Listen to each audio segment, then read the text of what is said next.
Geek Select. Dustin, Chad. Welcome back to Super Geek Friends. I'm Chad. And I'm Dustin. Look at Sonic right now. He's fucking bored. He's bored. He's like, are you guys done with your intro? Before he did that though, he was like blowing his nails like he had just finished painting them. Is that like a little bit weird? He's wearing gloves, right? I don't know if he does it in Sonic 2 or if he does it in Sonic 3, but one of them he looks at you and he points to the direction you're supposed to be going in. That's what I love. What like a passive aggressive. He's got such sass in this game. So we're in an industrial area now? It's an industrial area / water park. With mechanical Octoroks? Okay. Because they know your Legend of Zeldas. Up! Oh, thank you. Oh, good. Haven't gotten to the water parky aspect of this yet, but there's a bunch of like slides. Sludge slides. There's a bunch of slides. Okay, well speaking of slides, I know we had gone to my first water park in a very long time recently. Oh, that's right. That was actually, like, we started the day at 10 o'clock in the morning, and it was fucking freezing. And it was cold for you guys, but I feel like that was the best day that we could have gone, because in the summer it would be so crowded. I know that you were a little bit frustrated because you came prepared, and that was the worst thing you could have done. I don't remember why. Because everybody else got half-price tickets. Oh, that's right. That was so messed up. So basically, what had happened was I had bought the tickets beforehand. I was trying. Oh, you just got capped. Yeah. Just capped my ass. So I had actually bought the tickets ahead of time, and it turns out I spent more money on the tickets than anybody else because they had some kind of special deal going on. I like how I didn't have a special deal at all. I just walked up and I was alone. I was like, can I get one ticket, please? And I think she took pity on me because I was alone. And she's like, you know what? Here, I've got one of these half-off coupons. You just take it. And I was like, I didn't know whether to be grateful because she was nice or if she just thought I was alone and lonely. But anyway, that was the first time I'd gone to a water park in Arizona. And I'm not used to water parks, and I was pretty big. Wow, what? Is this normal? We're back, ladies and gentlemen. But I'm not used to water parks because I used to be a lot bigger. And you know, if you're a bigger guy and you're going down a water slide, it tends to be a lot faster and a lot more harrowing and terrifying. And I'm kind of a little bitch when it comes to that kind of stuff. So you guys are looking at this water slide and you're like, hey man, come on, let's go, just grab a tube. And I was like, I don't know about this, you guys. That looks pretty scary. It's alright, man. And it's like this little kid who's like 4 feet tall just breezes past me, and I was like, okay. That's always the worst. worst. Go now. That's always the worst, because like, I'm a theme park addict, right? And there's some rides that I just don't want to go on. And it sucks when you see like the 5-year-old go and just like fucking nail it. And you're just like, God damn it, I can't let some 5-year-old show me up on this ride. Like for me, at Six Flags, it's the Superman ride that kind of freaks me out. Because I'm not a huge fan of heights. Oh, that's the one. Is that the one that it shoots you straight up and then comes back down? Comes back down, yeah. So like you can hear it right outside the doors because they close the doors off because they load it in one group at a time. But you can like the whole room starts vibrating violently. And you're like, at that point, like you get the butterflies. Like, oh shit, I don't want on this ride anymore, man. I don't want it. But like, I don't know if this is normal because I swear the first time I went on it, it went forward. But this time it went backwards, and I was not prepared for that. Oh dear. And the guy at the station was an asshole. So he kept pretending like he was gonna press the button. He's like, okay guys, 1, 2, oh! And I feel my heart just like pounding out of my chest. I'm like, oh my God, I'm gonna kill this guy. But you know what? If I was in his situation, I'd fucking do the exact same thing. Just wait for that one guy who doesn't want to be on it, but he's already strapped in, so he has to stay on the ride. And so it's just like a torture situation, and he's like, just push the button, and I can actually see Josh doing that. Oh, I could see Josh doing that too, very easily. But he doesn't like theme parks, so that he just like torturing other people. Yeah, that's what I'm referring to. He would be the guy running the ride. Oh my God, come on! You're really good at not keeping those reins right now.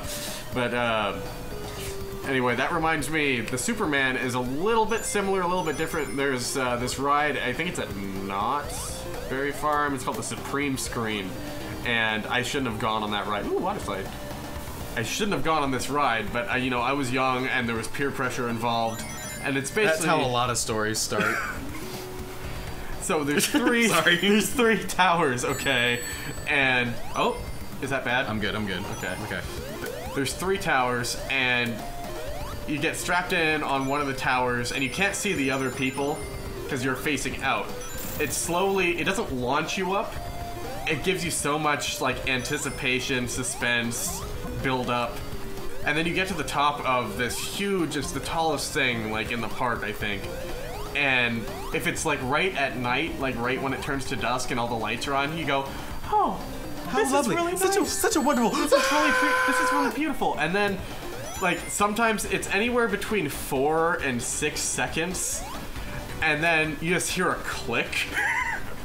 And the whole carriage goes down, and I swear to God, I stopped breathing. I don't know if my heart was working, and like everyone else was screaming, and I was just like, can't even get anything out. And we get to what I think is the bottom, and then it's like, nope, you're going back. Oh, no. And it shoots you all the way back up, and then it bounces you a couple of times before it finally sets you down. And I get off and everyone's like, let's do it again. I'm like, It's like, nope. oh, nope. Oh, that was rude. I like how you're not sinking in that. Whoa, what's that? He's got a couple of attacks. As long as I stay down here, he can't hit me. And this is not how the stage was designed, Nope. I don't think. Nope. But there's a cool detail. If he shoots the ground, it actually lights up on fire. Oh, cool. Yeah, I thought that was kind of cool. Alright. So... Sorry for distracting you there. So, on the topic of theme parks, a couple of years ago I went to Universal Studios. I love Universal Studios. Which one? California or Florida? In Florida. It was, for the Harry Potter and Deathly Hallows Part 2 yeah. premiere. We went for the premiere and we saw the movie right outside of the park at the, like, it was a 20-screen Cineplex all yeah, showing it's the same actually movie. it's a really nice theater if I remember correctly. Yeah, so imagine everybody in 20 theaters all watching Harry Potter, all super huge Harry Potter nerds. But the cool thing about it is we went to the park the day before, so before it was completely packed with all the people who were there to see the premiere, and I learned a couple of things. I learned that I am the old man at the theme park because everyone else is like, oh man, I want to go on that ride, and I'm like, I'll hold your bags. I'll just, because they have this thing, I think it's called like the rock and roll. The rock and roll roller coaster, yeah, I love that ride. And I looked at it, and I saw that it went straight down at one point, and I was like, I don't know if that would make my neck feel good. God, Dustin.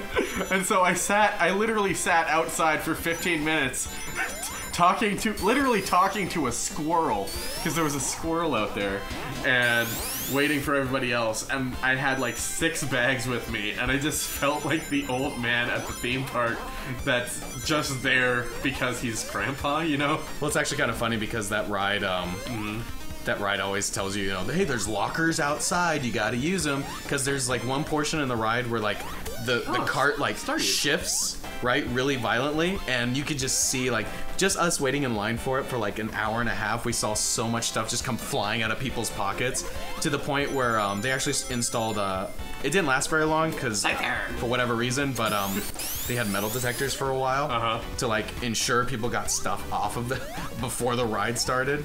So, oh, I'm sure you'd hate to get hit in the face with something flying off a roller coaster. But it's actually cool because that ride also has the people that worked on it were allowed to add their own personal, like, not their personal songs, but there's a secret playlist on that ride. I don't know if you're familiar with it, but like you can select a song to play while you're on the ride, because like the seat the restraints come down, and it's a little LED screen, and you select songs from different genres. Well, there's a secret menu in there that if you know how to get to it, I think it's holding down the logo of the ride on the screen for like 10 seconds or so, but then it pulls up like this number pad, and if you know the right numbers, you can unlock different songs that people who worked on the ride actually got to add in there. Oh, that's really cool. I thought that was a neat idea. Yeah, not that I would have experienced any of that sitting outside holding the bag. Give it a try. It's not a bad roller coaster. There's no loops or anything. It's just fast and it goes up and down.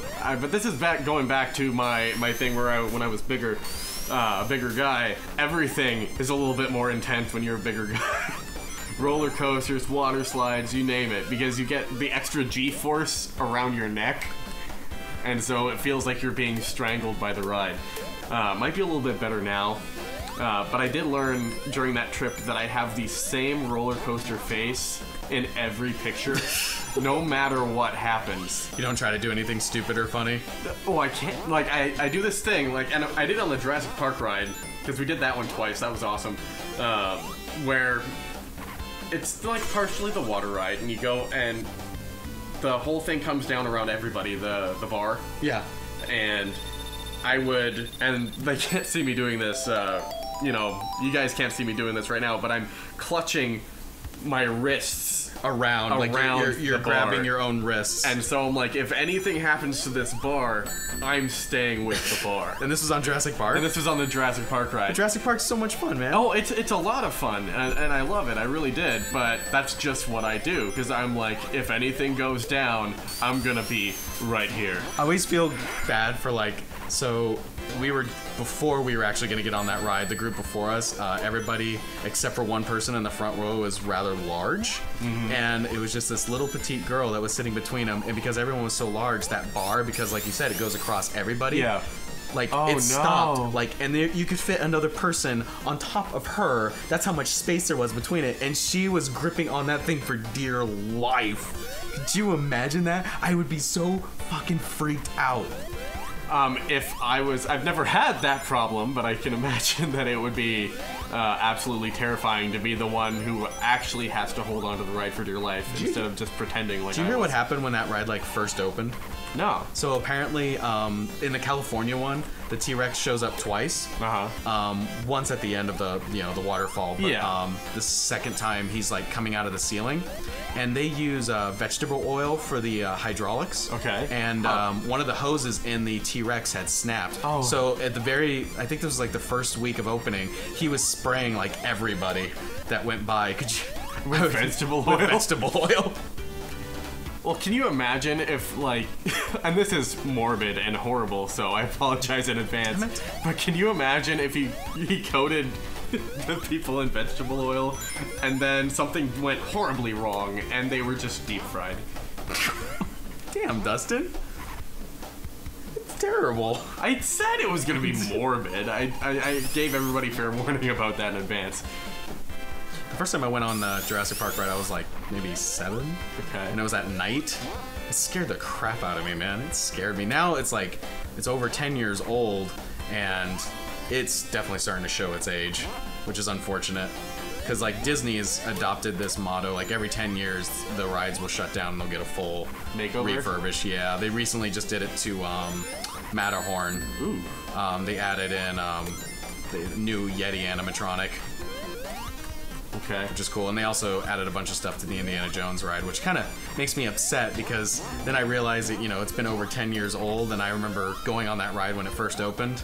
And I had like my little Indiana Jones hat on and my Indiana Jones jacket. I was a little kid, and we get up to the beginning of the line, which was like a 2.5-3 hour line because it just opened, and they tell me I was too short. You son of a bitch. They tell me that I'm too short to get on there, and I was a little kid, right? I just start bawling my eyes out. Like, not even like a cute, oh, it's a little kid cry. Just the ugliest, snottiest cry you could possibly imagine. Yeah. And my grandmother's just like, we are not having this on our vacation. We are not. So we waited for you're not having fun. Not that kind. I really wanted to go do it. So anyways, so she comes up with the idea to stuff maps in my shoes to give me just that extra boost I needed to get on the ride. Maps? Yeah. We took park maps, folded them, and put them in my shoes just to give me a little bit extra height, and it worked. Wow. I got to go on Indiana Jones. Wow. Wow. Beep. Boop. Wow. And so, getting to go on the ride when you were smaller, did that affect how the restraints kept you in? No, I was perfectly fine. Huh. Perfectly fine. Well, that's a vote of confidence, I guess. Yeah, I didn't die. They didn't lose me. Maybe that was the point. Maybe that's what they were trying to do. Let's just put newspaper in his bike park. You know what's funny is we're actually getting close to the end of this game. There's one more level after this. Well, there's 2 levels after this, but one of them's just like a boss fight level. Hey, remember that one time in the second video, I think, when you just died? Yeah, that was great. Thanks for bringing that up. Yeah, well, you've been doing pretty well since then. Well, let's hope I continue this trend next time on Super Geek Friends. See you later. Ooh, I got a one-man. A one-man.